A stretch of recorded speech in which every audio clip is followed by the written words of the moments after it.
एक बड़े से बंगले के बाहर लिखा था ओबराय विला। अंदर से किसी के चिल्लाने की आवाज़ें आ रही थी। विला के अंदर लिविंग रूम में सोफे पर एक आदमी किसी राजा की तरह बैठा था। उसको सामने लगभग 10 से 12 आदमी सर झुकाकर खड़े थे और वो सबको गुस्से से देख रहा था। उन सभी आदमियों की सांसें उनके गले में अटकी थी, जैसे अभी के अभी मुंह खोलो और निकल जाए। तभी उस आदमी की रोबीली आवाज़ आती है, 3 साल हो गए हैं लेकिन अभी तक आप सब उनका पता नहीं ला पाए हैं। सिर्फ एक शख्स को ढूंढने में आप सबको पिछले 3 सालों से सिर्फ नाकामयाबी ही मिल रही है। वो आदमी इस समय सबके लिए मौत का देवता बना खड़ा था। तभी एक आवाज़ आती है, दच। जी हाँ, ये है हमारे हीरो दच ओबराय।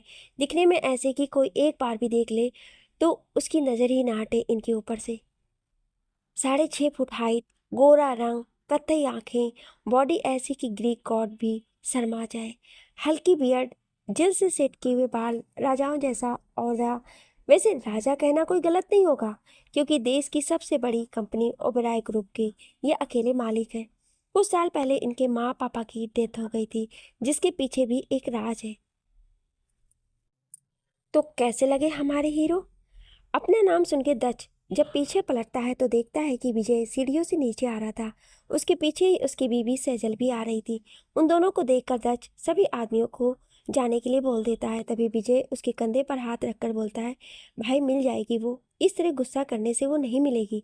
तभी सेजल की आवाज़ आती है, हाँ दच भाई, वो मिल जाएगी, आप चिंता मत कीजिए। जिस पर दच कुछ नहीं बोलता है और अपने घर से निकलकर ऑफिस चला जाता है। उसके जाते ही सेजल रोने लगती है। तभी विजय उसे संभालता है और बोलता है, प्लीज सेजल तुम मत रो। नहीं विजय, ये सब मेरी वजह से हुआ है। ना मैं उस दिन अपना स्वार्थ देखती, ना आज ये दिन होता। जिस पर विजय बोलता है, नहीं सेजल, तुम्हें क्या पता था कि ये सब हो जाएगा। तुम खुद को दोष देना बंद कर दो, देखना वो जल्दी ही मिल जाएगी। विजय किसी तरह से सेजल को समझा कर ले जाता है।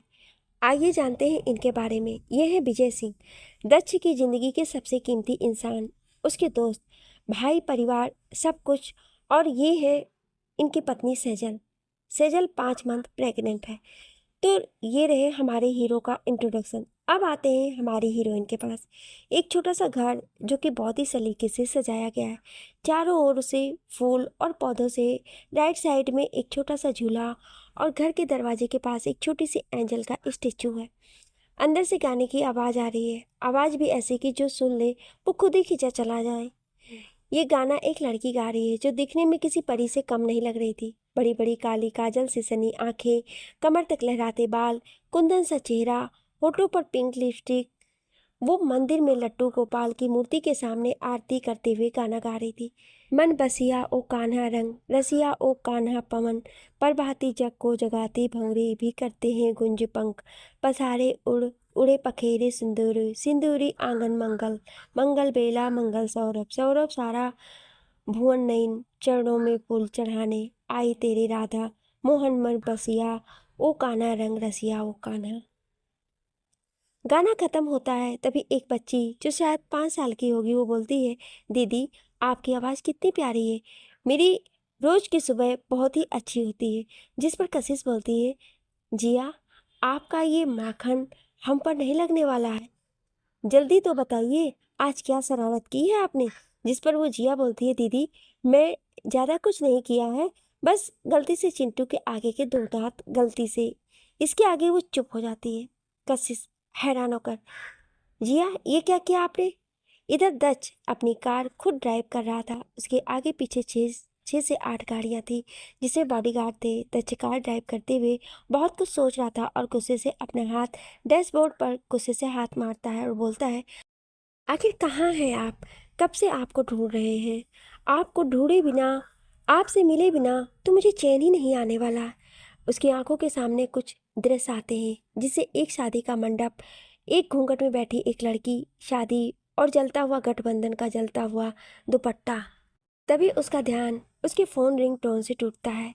दच फ़ोन उठाता है, उसे कुछ कहा जाता है जिसे सुनकर वो सिर्फ इतना बोलता है कि मैं अभी आ रहा हूँ। तभी फ़ोन की आवाज़ से दच ख्यालों से बाहर आता है और अपना फ़ोन देखता है तो विजय की आवाज़ होती है, जिसे सुनकर दक्ष परेशान हो जाता है और अपनी गाड़ी को यू टर्न लेकर स्पीड फुल कर देता है। थोड़ी देर बाद उसकी गाड़ी हॉस्पिटल के सामने रुकती है। दक्ष कार से बाहर आया और हॉस्पिटल के अंदर जाकर रिसेप्शन पर पूछा, मिस सेजल किस रूम में है? उसे नर्स ने बताया कि वो उस ओर भाग के चला गया। वहाँ वो रूम में देखता है कि विजय सेजल का हाथ पकड़कर बैठा था और सेजल बेड पर लेटी हुई थी। शायद वो बेहोश थी। दक्ष ने विजय से पूछा तो उसने कहा कि उसे फिर से पैनिक अटैक आया था। ये सुनकर दक्ष परेशान हो जाता है, लेकिन विजय उसे बोलता है कि अब वो ठीक है, कुछ देर में उसे होश भी आ जाएगा। तू चिंता मत कर, दक्ष बोलता है। बेबी कैसा है? तो विजय बोलता है वो भी ठीक है। दक्ष और विजय वहीं बैठ जाते हैं। दक्ष कुछ सोच रहा था। फ्लैशबैक, 2 साल पहले तुम यहाँ हो? तो वो कौन थी? दक्ष सेजल को देखकर बोलता है, अरे तुमने तो मेरे दोस्त को धोखा दिया था, तो अब यहाँ क्या लेने आई हो? जिस पर विजय बोलता है, ये मुझे धोखा नहीं दे रही थी, बल्कि इसकी दादी ने वो सब किया था। इसकी बहन ने इसे वहाँ से बचा के भगा दिया और खुद अपनी ज़िंदगी को दांव पर लगा दिया। क्या? दक्ष बोलता है, इसका मतलब मैंने जिससे तुम्हारी बेइज्जती का बदला लेने के लिए वो सब उसके साथ किया, जिसकी कोई गलती थी ही नहीं, वो बेकसूर थी। जिस पर सेजल बोलती है, क्या किया आपने मेरी कशिश के साथ? बोलिए क्या किया? बोलिए, बोलते क्यों नहीं है? ये सब सेजल दक्ष का कॉलर पकड़ के बोलती है। दक्ष बोलता है, मैं उसे शादी करके उसे छोड़ दिया, ये कहकर कि वो अब छोड़ी हुई औरत है, जिसकी गिनती ना तो सुहागन में होगी ना ही कुंवारी में। चटाक की एक आवाज़ के साथ सेजल दक्ष की कॉलर को पकड़ के हिलाते हुए सेजल ने कहा, ये क्या किया आपने? आप तो मुझे पहचानते थे ना? तो फिर? दक्ष बोलता है, उसके चेहरे पर घूंघट था और मैं, वो इतना ही बोल पाया था। तभी सेजल बोलती है, ये आपने क्या किया? बेचारी को बचपन से ही हमेशा दुख ही मिले हैं। मुझसे छोटी होने के बाद भी वो एक बड़ी बहन की तरह मेरी ढाल बनकर रही, और आज मेरे ही कारण वो, इतना बोल वो रोने लगती है। तभी दक्ष बोलता है, ऐसा कुछ नहीं होगा।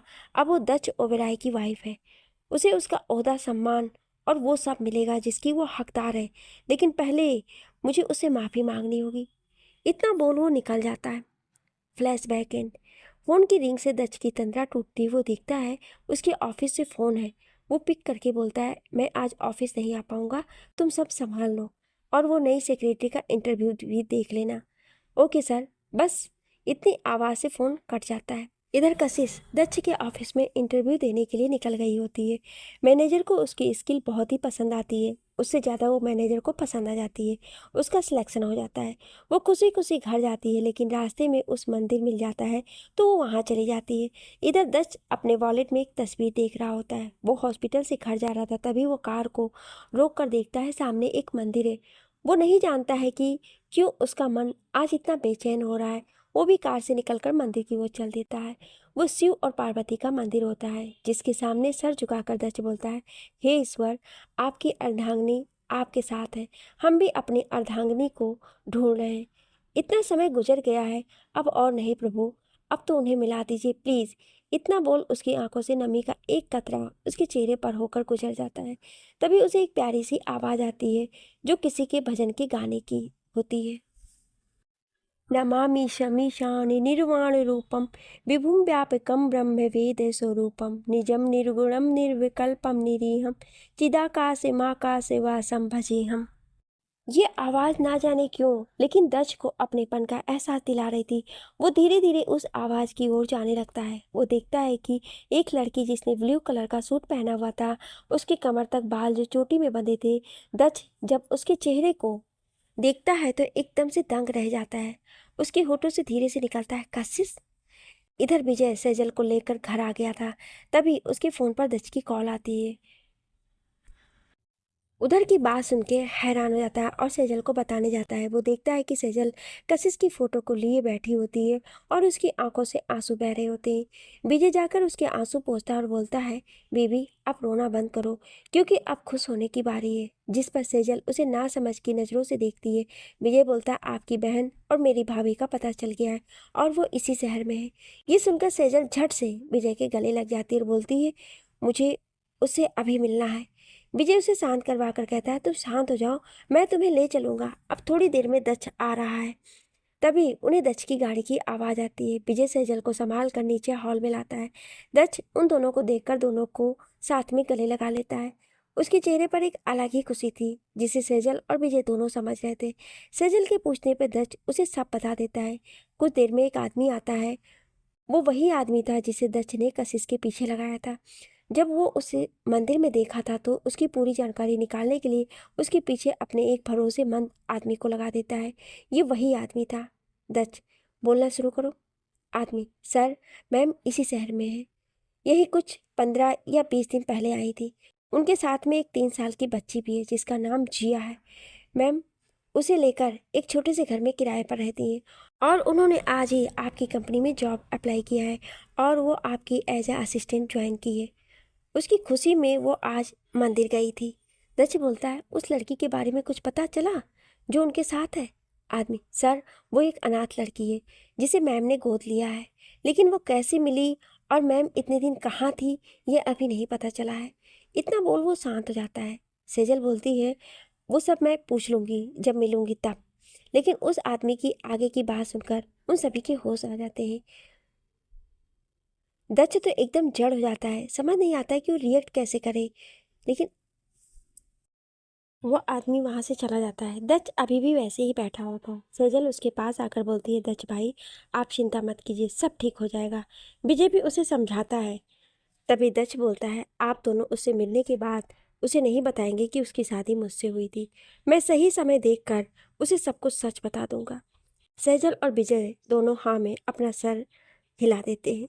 अगले दिन दत्त को ऑफिस जाने की बहुत जल्दी होती है। वो बिना खाए ही ऑफिस निकलने लगता है, लेकिन सेजल उसे रोककर बोलती है, आप कुछ मत खाइए, मैं फोर्स नहीं करूँगी, लेकिन एक नई शुरुआत के लिए मीठा तो खा ही लीजिए।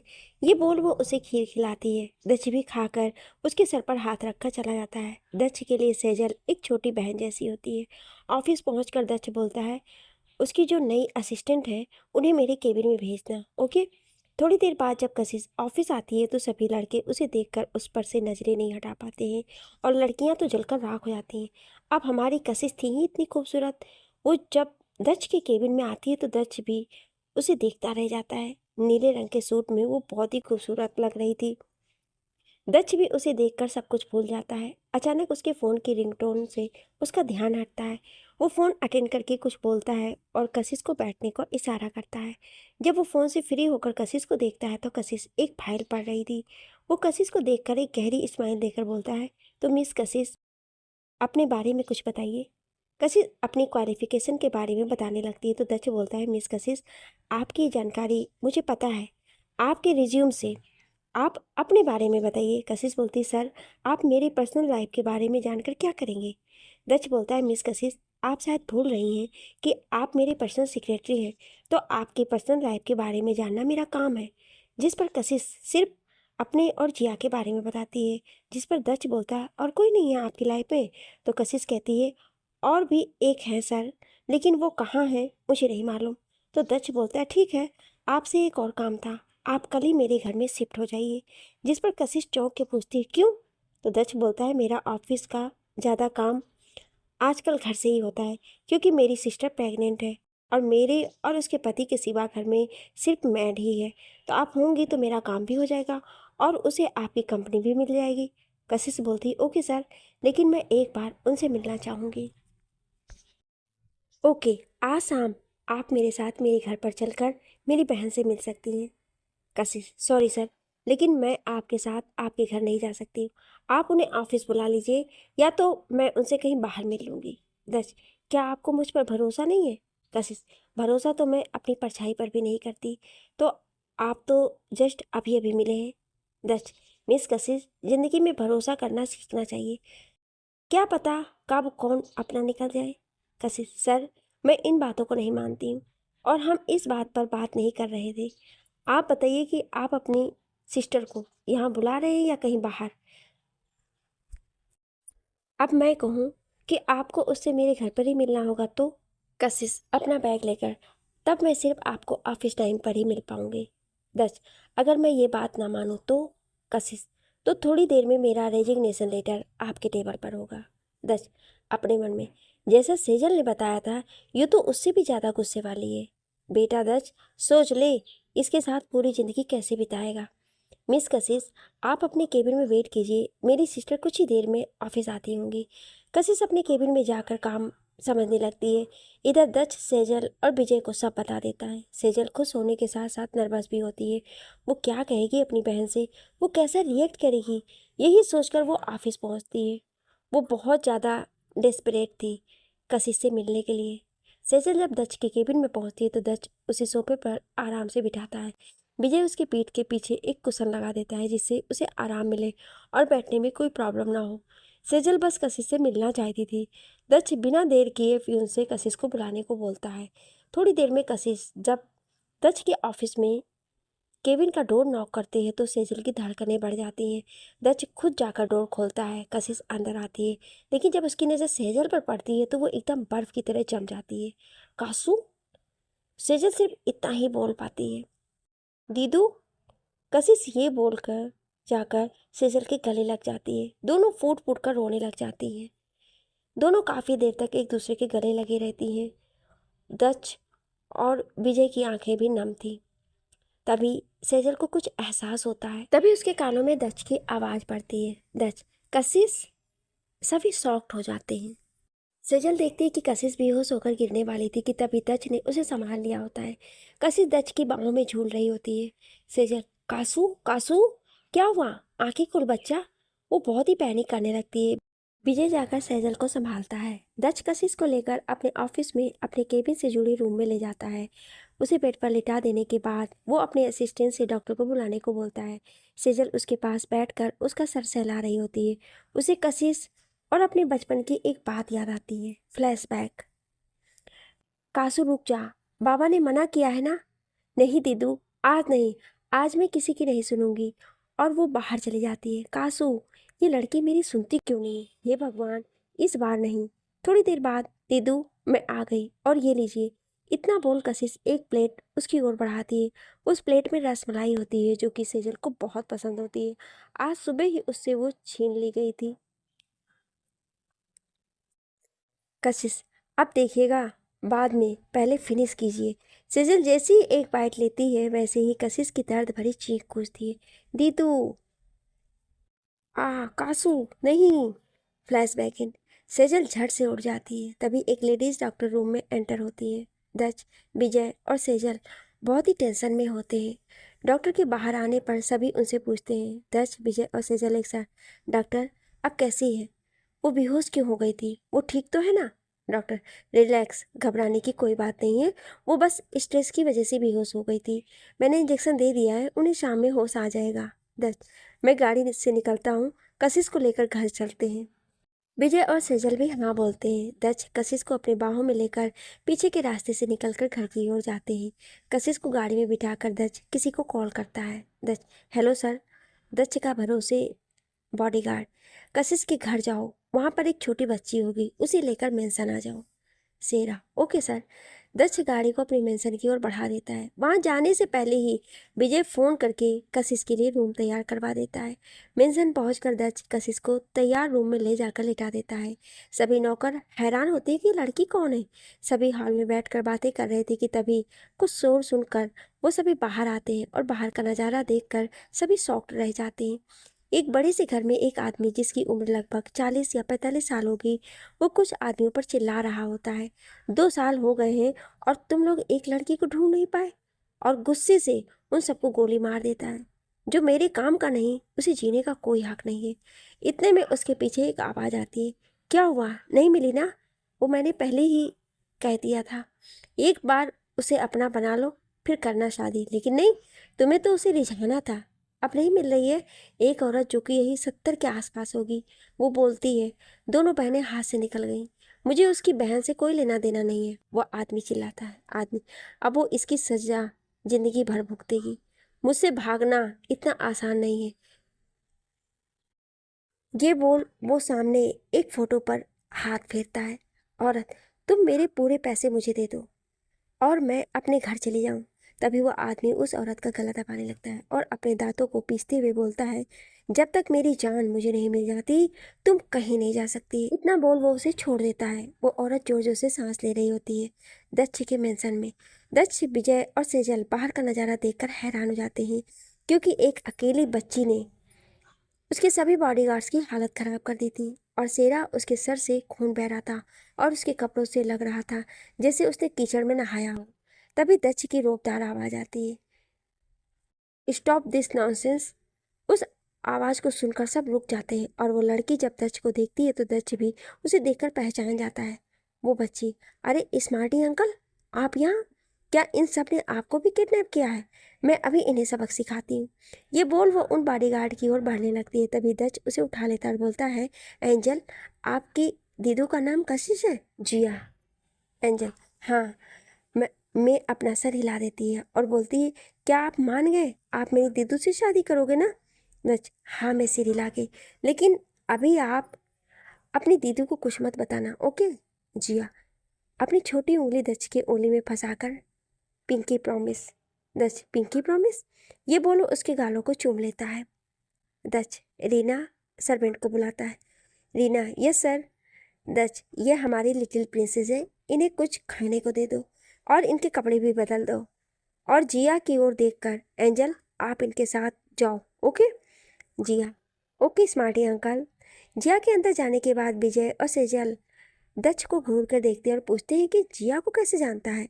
दच एक गहरी सांस लेकर, लंबी कहानी है, बाद में बताता हूँ, पहले अंदर चलो। ये बोलो बॉडीगार्ड्स को बोलता है, तुम लोग एक बच्ची को नहीं संभाल पाए? जाओ, जाकर अपना हुलिया ठीक करो। ये बोल वो भी अंदर चला जाता है। सभी बॉडीगार्ड एक साथ एक दूसरे को देखते हैं। फिर सेरा बोलता है, बच्चे, ये शैतान की नानी हम जैसे ट्रेंड्स बॉडीगार्ड्स के भी पसीने निकाल दिए है उसने। फिर वो अपनी हुलिया ठीक करने चला जाता है। जब तक इसकी आंखें खुलती हैं तब तक वो खुद को एक नई जगह, एक नए बेड पर पाती है। एक बार के लिए वो डर जाती है, माथे पे पसीने आने लगते हैं। तभी उसके कानों में जिया की आवाज़ आती है, जिसे सुनकर वो पहले बाहर आती है। वो देखती है कि जिया, सेजल, विजय दच के साथ खेल रही होती है। अभी वो दच की गोद में बैठी हुई थी। वो सीढ़ियों से नीचे आती है। जिया उसे देखकर दच को छोड़कर उसके पास आ जाती है। कशिश उसे गोद में उठा लेती है। कशिश उसके गालों पर किस करती है। तभी जिया बोलती है, दीदू, मैंने स्मार्टी अंकल के बारे में बताया था ना, यही वो मेरे स्मार्टी अंकल हैं। कशिश जब दच को देखती है तो वो कुछ नहीं बोलती है। कशिश, ठीक हूँ अब दीदू। फिर जिया की ओर देख के, आप यहाँ कैसे आई जिया? जिया कुछ बोलती उससे पहले ही सेजल बोलती है, मैंने इसे बुलवाया है, तुम दोनों अब मेरे साथ यहीं रहोगी। जिस पर कशिश बोलती, सॉरी दीदू, मैं यहाँ नहीं रह पाऊंगी। तभी दच बोलता है, आपने ही तो बोला था कि आप मेरी सिस्टर से मिलकर ये डिसाइड करेंगे कि आप ही जॉब करेंगी या नहीं।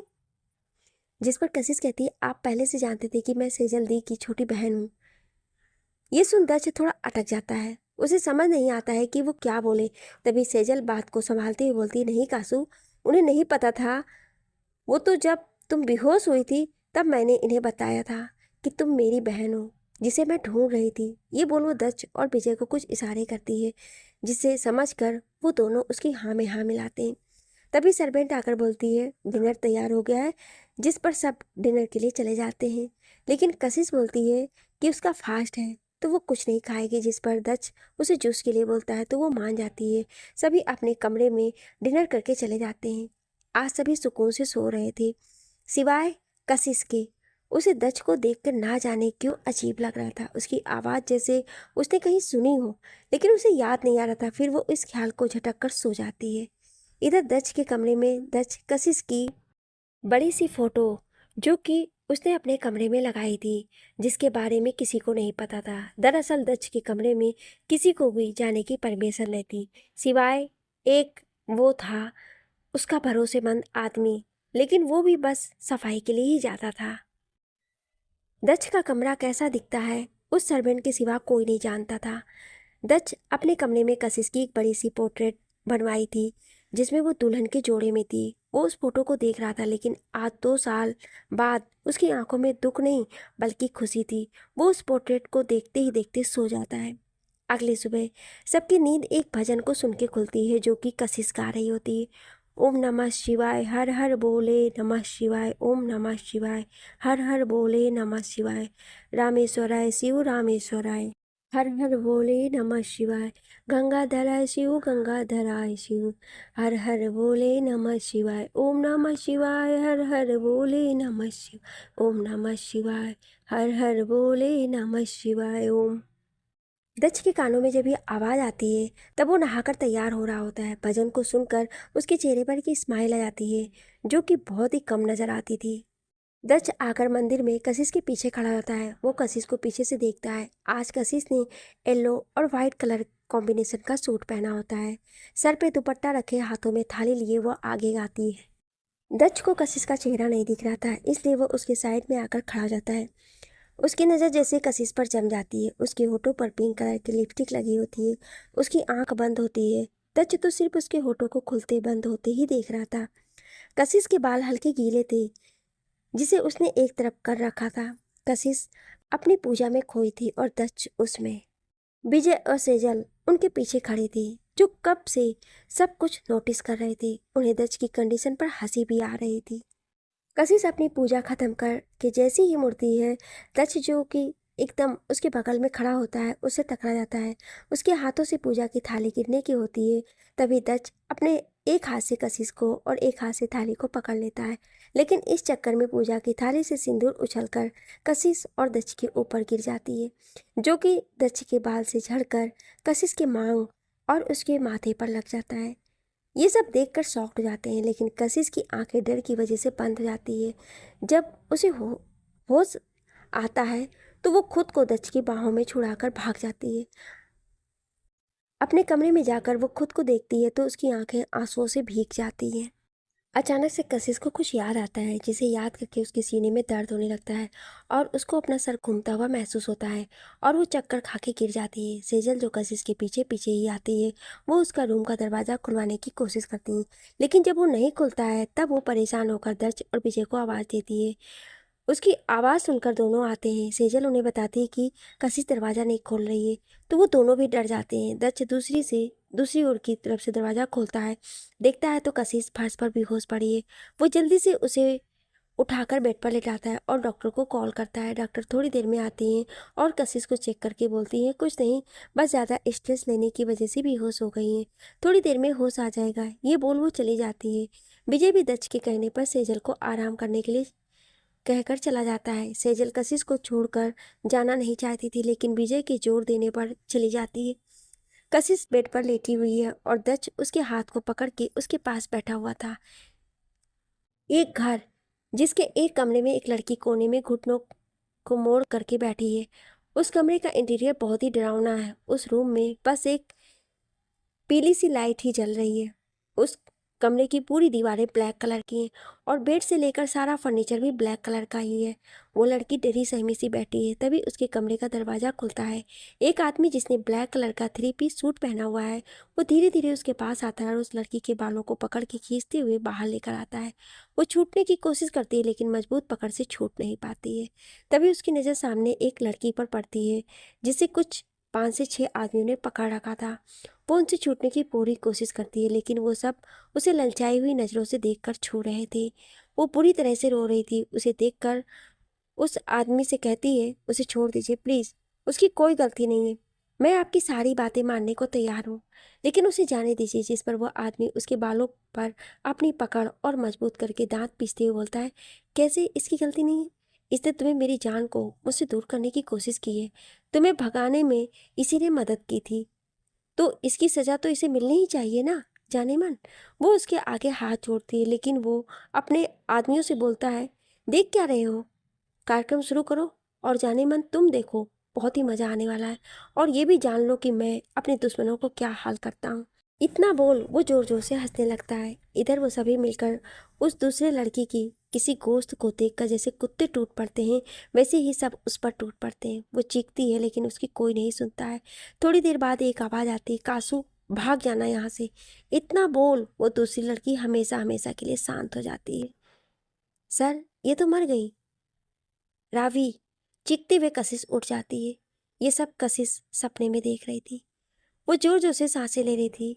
दक्ष जो कि वहीं पर होता है, वो कशिश को शांत करते हुए कोशिश करता है, लेकिन कशिश बार बार यही बोल रही थी, प्लीज़ मैं हाथ जोड़ती हूँ, उसे छोड़ दो, उसे छोड़ दो। ये बोल वो बार बार दच को कोई और समझकर पीछे धकेले जा रही थी कि दच उसे शांत करवाने की कोशिश कर रहा था। उसे जाने दो प्लीज़। दच उसे अपने पास खींचकर उसे अपने गले लगा लेता है और उस पर अपनी पकड़ और मजबूत कर देता है। थोड़ी देर में कशिश एकदम शांत हो जाती है। दच देखता है कि कशिश सो चुकी होती है। वो कशिश को धीरे से अपनी बाहों में उठाकर बेड पर सुला देता है। कंबल से अच्छी तरह से कवर करके वो सेजल के रूम की ओर चला जाता है। वो सेजल के रूम में जा ही रहा होता है कि उसकी नज़र जिया पर पड़ती है। वो पूरे घर में घूम रही होती है। जिया को देखकर दच के चेहरे पर मुस्कान आती है। वो उसकी ओर अपने कदम बढ़ा देता है। वो उसके सामने जाकर पूछता है, हाय एंजल, आप ऐसे क्यों घूम रही हो? क्या आप किसी को ढूंढ रही हो? जिस पर जिया बोलती है, स्मार्ट है अंकल, मैं आपको ही ढूंढ रही थी। अच्छा हुआ आप मिल गए। यस एंजल, आप मुझे क्यों ढूंढ रही थी? जिस पर जिया बोलती है, आपका घर इतना बड़ा है कि मैं भूल ही जाती हूँ कि कहाँ जाऊँ कहाँ नहीं। अभी मुझे दीदू को ढूंढना है लेकिन वो मिल ही नहीं रही है, और अब तो मुझे मेरा कमरा भी नहीं मिल रहा है। जिया ये सब बोलते हुए बहुत ही क्यूट लग रही थी और अजीब तरीके से मुंह भी बना रही थी, जिसे देखकर दच के चेहरे पर स्माइल आ जाती है। वो जिया को एक बेबी किस करके बोलता है, एंजल आपको पता है अब आप इस घर की छोटी हेड हैं। जिया खुश होकर, सच में स्मार्ट अंकल? दच, हाँ एंजल, और आप जिसे चाहें उसे ऑर्डर दे सकती हैं और वो सभी आपके ऑर्डर को मानेंगे। ये सुनते ही जिया बोलती है खुश होकर, तो मैं अब सबको दिखाती हूँ कि मैं क्या हूँ। ये बोल वो भाग जाती है। अब तो सभी बॉडीगार्ड्स और सर्वेंट की खैर नहीं, ये सोचते हुए दच हंस देता है। फिर कुछ सोचकर सीरियस होकर सेजल के रूम में चला जाता है। सेजल का रूम। सेजल और विजय बैठे होते हैं और कुछ बात कर रहे होते हैं कि तभी दच नॉक करता है, जिससे दोनों उसकी ओर देखते हैं। विजय, अंदर आओ। दच, वो मुझे सेजल से कुछ पूछना था। सेजल, हाँ भाई पूछिए। दच, सेजल, ये रावी कौन है और कशिश से ये कैसे कनेक्टेड है? सेजल, रावी, ये तो कशिश की बचपन की फ्रेंड है। उसके लिए कशिश उसकी जान से भी ज़्यादा ज़रूरी है। वो कशिश को बहुत मानती है। वही नहीं, उसके माँ पापा भी उसे बहुत मानते हैं। दरअसल रावी की एक जुड़वा बहन थी जो पैदा होते ही मर गई। उसके कुछ देर बाद ही कशिश का जन्म हुआ था, इसलिए वो लोग उसे वहीं अपनी बेटी मानते हैं। और रावी अपनी छोटी बहन।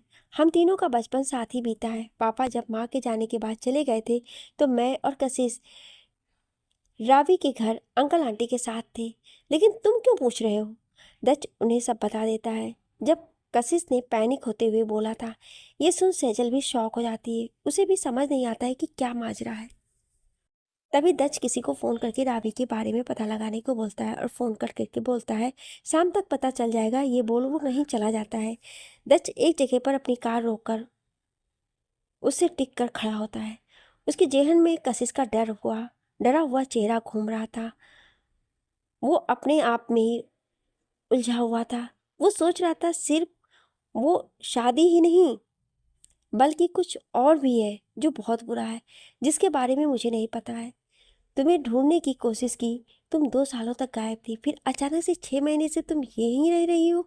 कुछ तो है जो मैं नहीं जानता हूँ। कुछ बहुत ही बुरा हुआ है तुम्हारे साथ। मुझे अब किसी भी हालत में पता करना होगा। फिर वो घर की ओर चला जाता है। जब वो घर पहुंचता है तो पता चलता है कि सेजल विजय के साथ हॉस्पिटल गई है मंथली चेकअप के लिए। वो जिया को देखता है तो वो अपने रूम में सो रही है। फिर वो कशिश के रूम में देखता है तो वो अपनी माँ की तस्वीर लेकर बैठी हुई थी। वो उस तस्वीर को साइड रखकर खिड़की के पास चली जाती है। वो खिड़की से बाहर गार्डन में देख रही थी। दच उसे डिस्टर्ब ना करने की सोच के जाने को होता है, तभी उसके कान में कशिश की गाने की आवाज़ आती है। रात भर डिठाए नाम नाक में लहराते हुए, सांस की तरह से आप आते रहे जाते रहे। सबके जागे हुए तारों की भी नींद आने लगी है। आपके आने की एक आस भी अब जाने लगी है। सबके जागे हुए तारों की भी नींद आने लगी है। आपके आने की एक आस भी अब जाने लगी। कशिश बाहर फूलों को देखकर गाए जा रही थी। उसकी आंखें आंसुओं से भीग गई थी। यही आलम कुछ दक्ष का भी था। सिर्फ उसके आंसू नहीं आ रहे थे, लेकिन उसका दिल जोर जोर से रो रहा था। दक्ष से आगे नहीं सुना जाता है तो वो अपने कमरे में चला जाता है। कुछ देर दक्ष, सैजल और विजय स्टडी रूम में रहते हैं। उनके सामने एक आदमी खड़ा होता है। दक्ष, क्या पता चला रावी के बारे में?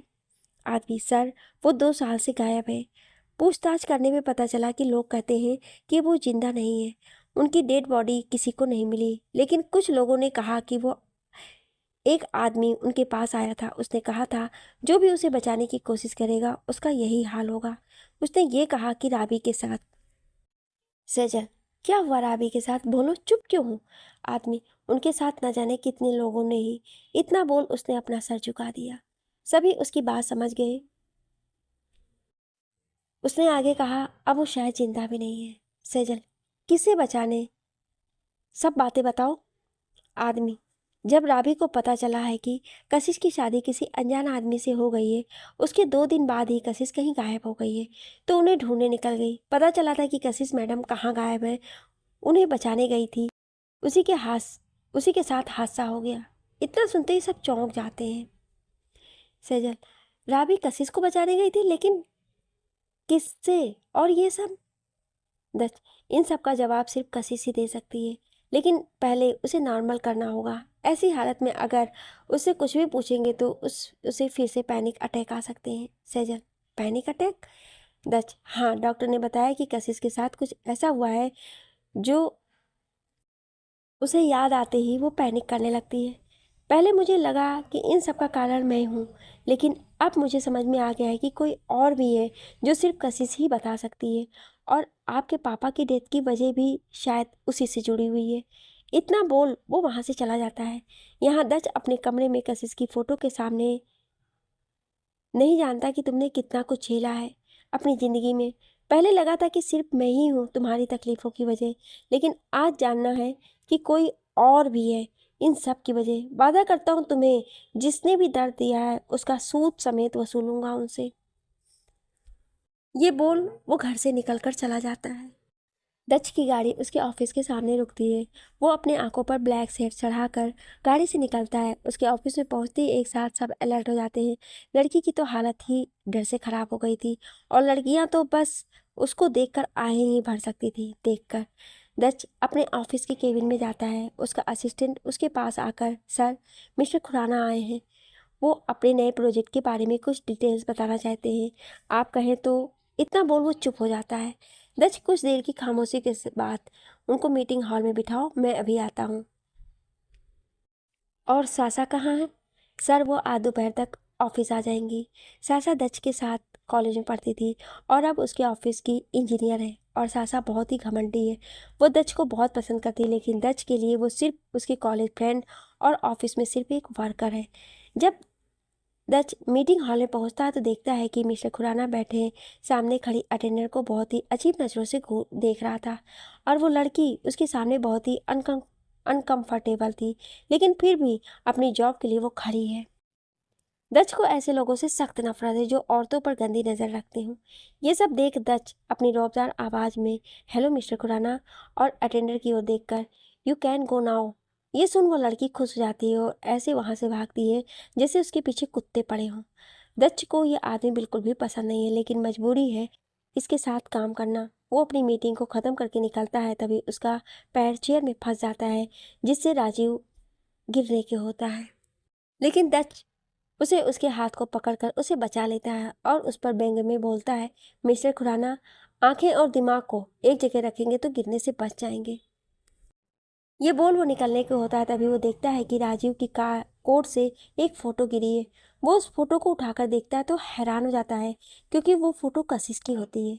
शाम को जब दच घर आता है तो उस टाइम उसे एक भजन सुनाई देता है। उसे याद आता है कि शाम के इस टाइम से जल दिया जलाती है मंदिर में, लेकिन आज ये आरती। उसके चेहरे पर एक सुकून भरी मुस्कान आ जाती है। वो अंदर आकर देखता है कि कशिश सैजल को बिठाकर आरती की थाल लिए गाना गा रही थी। मनमोहना, मनमोहना कान्हा, सुनैना आए तुम, बिन पाऊं कैसे चैना तरसूं, तुम ही को दिन रैन। भजन को सुनकर घर के सभी नौकर भी वहां चले आते हैं। दच भी वहीं आकर कशिश के पीछे खड़ा हो जाता है और आरती गाती हुई कशिश को देख रहा होता है। कशिश आरती खत्म करके सबको आरती देती है। जब वो दच के पास जाती है तो दच अपने हाथ आगे करता है और आरती ले लेता है। तभी कशिश की नज़र दच के हाथों पर जाती है और वो हैरान हो जाती है और उसके हाथ से पूजा की थाली गिर जाती है। कोई कुछ समझ पाता उससे पहले ही कशिश रोती हुई वहां से भागकर अपने रूम में चली जाती है। सब उसे देखकर परेशान हो जाते हैं। दच उसके पीछे जाता है और दरवाज़ा खोलने को बोलता है। कुछ देर बाद जब कशिश दरवाज़ा खोलती है तो उसके हाथों में एक बैग होता है और वो वहाँ से जिया को लेकर जाने लगती है। सेजल उसे रोकने के लिए आगे आती है, तभी कशिश उसे हाथ दिखाकर रोक देती है और बोलती है, दीदू, बचपन से सिर्फ आप ही ऐसी थी जिस पर मैंने आंख बंद करके भरोसा किया था, लेकिन आप ऐसा करेंगी कभी नहीं सोचा था। आप अपनी लाइफ में खुश रहिए। आज मुझे समझ आ गया है कि मेरा कोई नहीं है सिवाय जिया के। ये बोल वो घर से निकल जाती है। तभी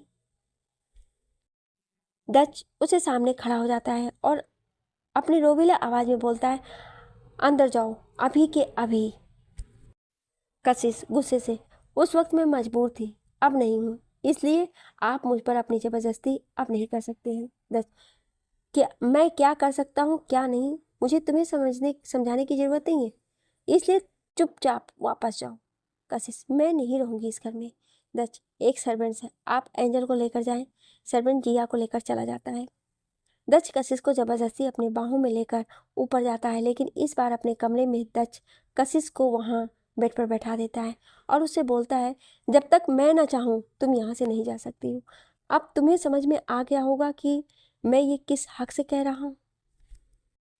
कशिश जोर से चिल्लाकर, मैं नहीं मानती उस रिश्ते को जिसे हक से आप मुझे यहाँ रोकने की कोशिश कर रहे हैं।